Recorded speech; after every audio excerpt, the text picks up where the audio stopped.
नमस्कार, जय हिंद साथियों। आप सभी का स्वागत करता हूं एग्ज़ाम छत्तीसगढ़ में। साथियों, सामान्य विज्ञान की यह क्लास जो है 2 है। अगर आपने पिछले क्लास नहीं देखे होंगे तो उनका लिंक आपको डिस्क्रिप्शन में मिल जाएगा। चलिए आज की क्लास शुरू करते हैं। पहला प्रश्न है, मैनोमीटर द्वारा किसकी माप की जाती है? मैनोमीटर द्वारा जो है किसकी माप की जाती है?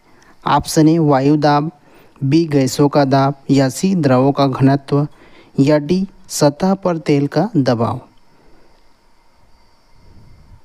तो मैनोमीटर द्वारा किसकी माप की जाती है? गैसों की का दाब की माप की जाती है। गैसों का दाब, याद रखना, गैसों का दाब। अगला क्वेश्चन है, दूसरा नंबर पे है, सूर्य में ऊर्जा का निर्माण होता है। सूर्य में जो है ऊर्जा का निर्माण किसके द्वारा होता है? ऑप्शन ए नाभिकीय विखंडन द्वारा, बी नाभिकीय संलयन द्वारा, या सी ऑक्सीकरण अभिक्रियाओं द्वारा, या डी अवकरण अभिक्रियाओं द्वारा। तो इसका सही उत्तर क्या हो जाएगा? विकल्प बी नाभिकीय संलयन द्वारा। सूर्य में ऊर्जा का निर्माण जो है नाभिकीय संलयन द्वारा होता है। चलिए अगला क्वेश्चन, कार्य का एसआई मात्रक है। कार्य का एसआई मात्रक क्या है? ऑप्शन में अर्ग, जूल, किलोवाट घंटा, इलेक्ट्रॉन वोल्ट। तो कार्य का एसआई मात्रक क्या है? कार्य का एसआई मात्रक है जूल। कार्य का एक एसआई मात्रक जो है जूल है। अगला क्वेश्चन है, चौथा नंबर पर है, गुरुत्वीय विभव यानी ग्रेविटेशनल पोटेंशियल का मान सदैव होता है। ऋणात्मक या धनात्मक या ऋणात्मक, केवल बी या ए और बी दोनों। तो गुरुत्वीय विभव का मान सदैव जो है क्या होता है? ऋणात्मक होता है। ऋणात्मक होता है। विकल्प बी हमारा सही हो जाएगा। अगला क्वेश्चन, पिंड का भार ध्रुवों पर सर्वाधिक होता है, या विषुवत रेखा पर अधिक होता है, या पृथ्वी पर सभी जगह एक समान होता है, या डी मरुस्थलों पर सबसे अधिक होता है। तो सही उत्तर क्या होगा? पिंड का भार जो है ध्रुवों पर सर्वाधिक होता है। ध्रुवों पर सर्वाधिक होता है पिंड का भार जो है। छठवें नंबर पर है, कॉस्मिक किरणें आवेशित कण हैं या अनावेशित कण हैं, या आवेशित तथा अनावेशित दोनों हो सकती है, या डी उपर्युक्त में से कोई नहीं। तो सही उत्तर क्या होगा? विकल्प ए आवेशित कण है। कॉस्मिक किरणें जो है आवेशित कण है। अगला क्वेश्चन, जब बर्फ पिघलती है तब बर्फ का आयतन बढ़ता है, या आयतन घटता है, या द्रव्यमान बढ़ता है, या डी द्रव्यमान घटता है। तो जब बर्फ जो है पिघलती है तब बर्फ का आयतन जो है क्या होता है? घट जाता है। बर्फ का आयतन जो है घट जाता है। विकल्प बी सही हो जाए। अगला है, इंद्रधनुष प्रकाश से संबंधित किन घटनाओं का परिणाम है? इंद्रधनुष प्रकाश से संबंधित किन घटनाओं का परिणाम है? अपवर्तन और परिक्षेपण, प्रकीर्णन और अपवर्तन, सी विवर्तन और अपवर्तन, या डी अपवर्तन और परावर्तन। तो इंद्रधनुष प्रकाश से संबंधित किन घटनाओं का परिणाम है? तो अपवर्तन और परावर्तन घटनाओं का परिणाम है। अपवर्तन और परावर्तन, विकल्प डी। कार की बैटरी में प्रयुक्त विद्युत अपघट्य होता है। कार की बैटरी में प्रयुक्त विद्युत अपघट्य कौन सा होता है? हाइड्रोक्लोरिक अम्ल, सल्फ्यूरिक अम्ल, या नाइट्रिक अम्ल, या आसुत जल। तो कार की बैटरी में प्रयुक्त विद्युत अपघट्य कौन सा होता है? सल्फ्यूरिक अम्ल होता है। H2SO4 सल्फ्यूरिक अम्ल का फार्मूला है। अगला क्वेश्चन, टेस्ला इकाई है। टेस्ला जो है किसकी इकाई है? विद्युत क्षेत्र की, चुंबकीय क्षेत्र की, विद्युत प्रवाह की, या चुंबकीय प्रवाह की। तो टेस्ला जो है चुंबकीय क्षेत्र की इकाई है।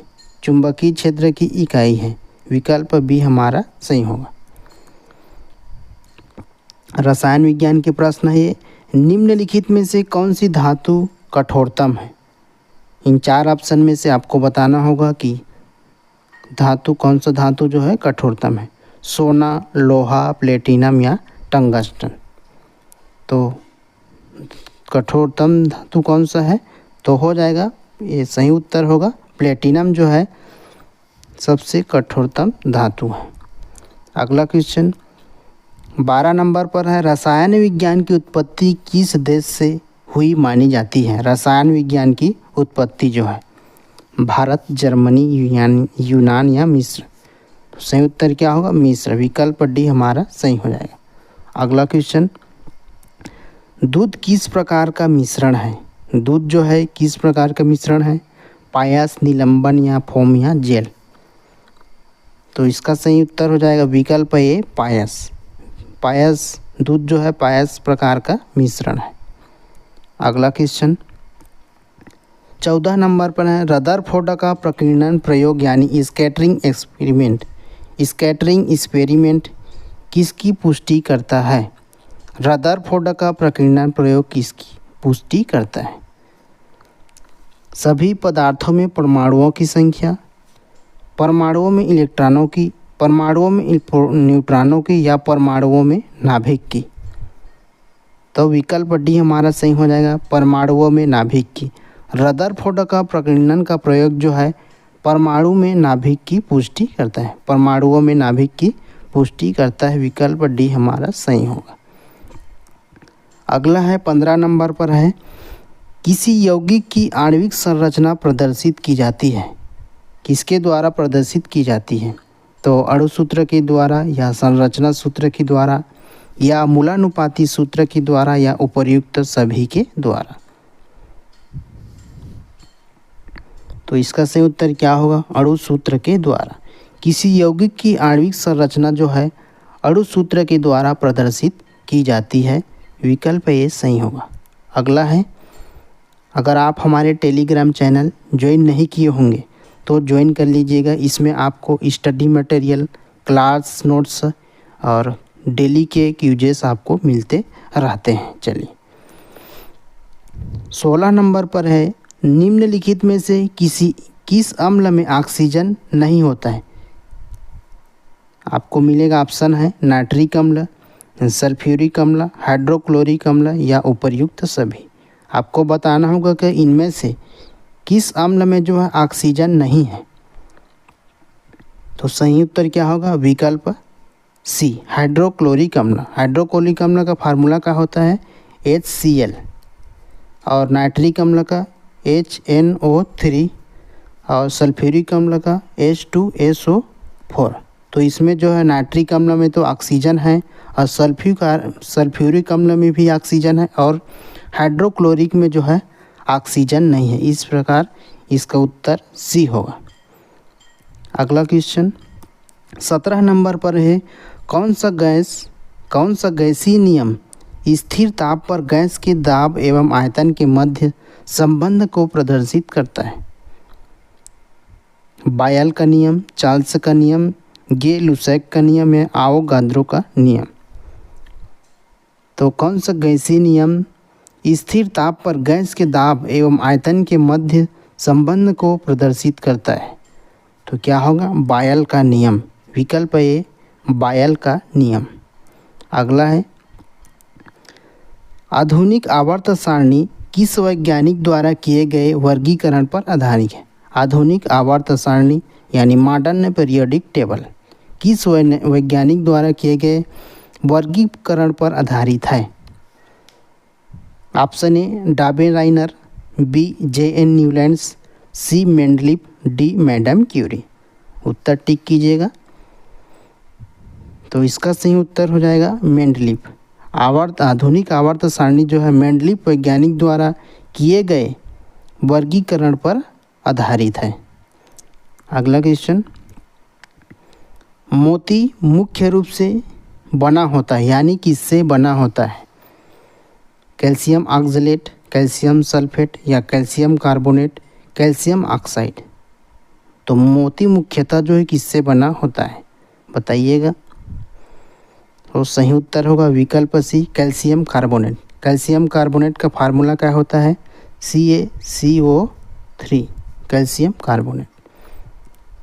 अगला क्वेश्चन 20 नंबर पर है, वायुयानों के टायरों में भरने के लिए कौन सी गैस का प्रयोग किया जाता है? वायुयान की टायरों में भरने के लिए हाइड्रोजन या नाइट्रोजन या ऑक्सीजन या नियान।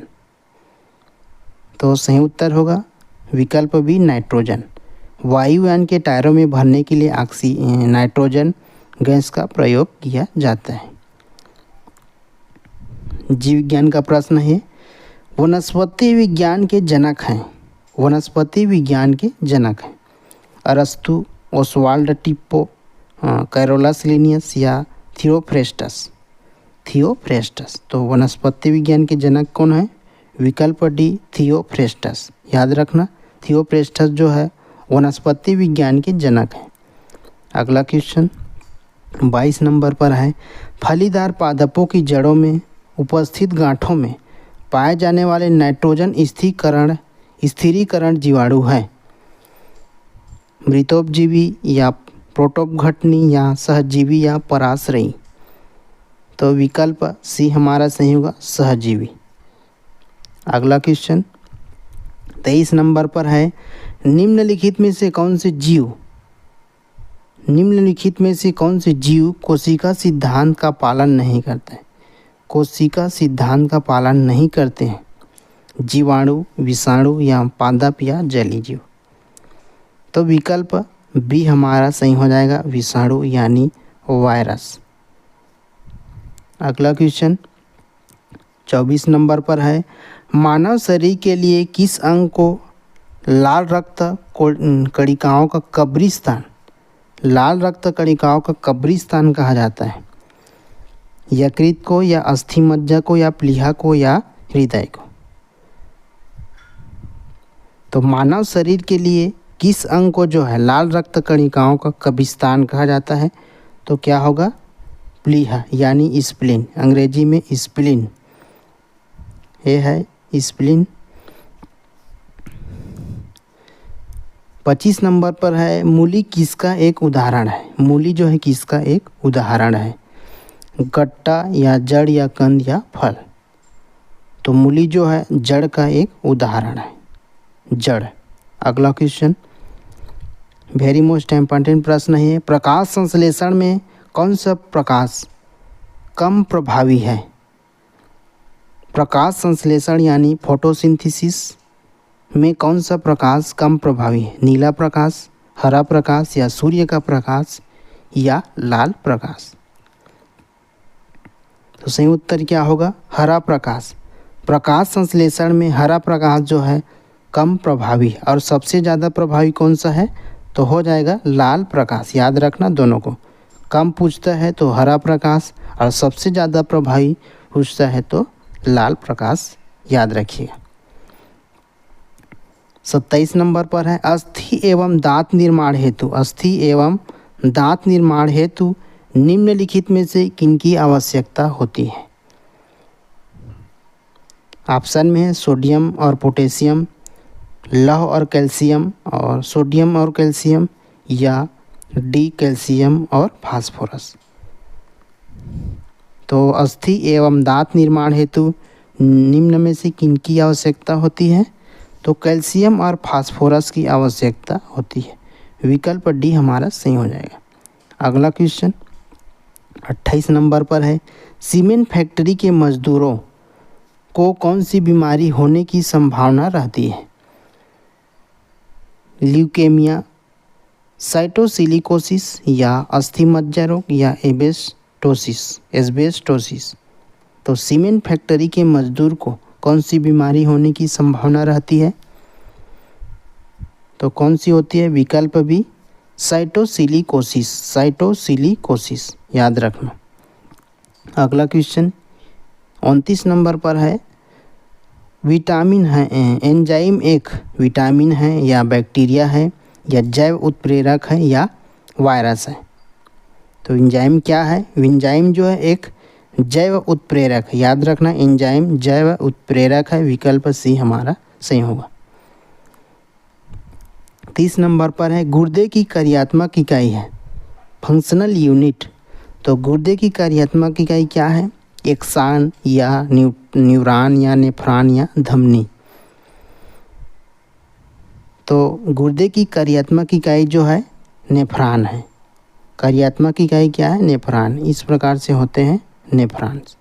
चलिए फिर मिलते हैं अगले क्लास में, तब तक के लिए जय हिंद जय भारत।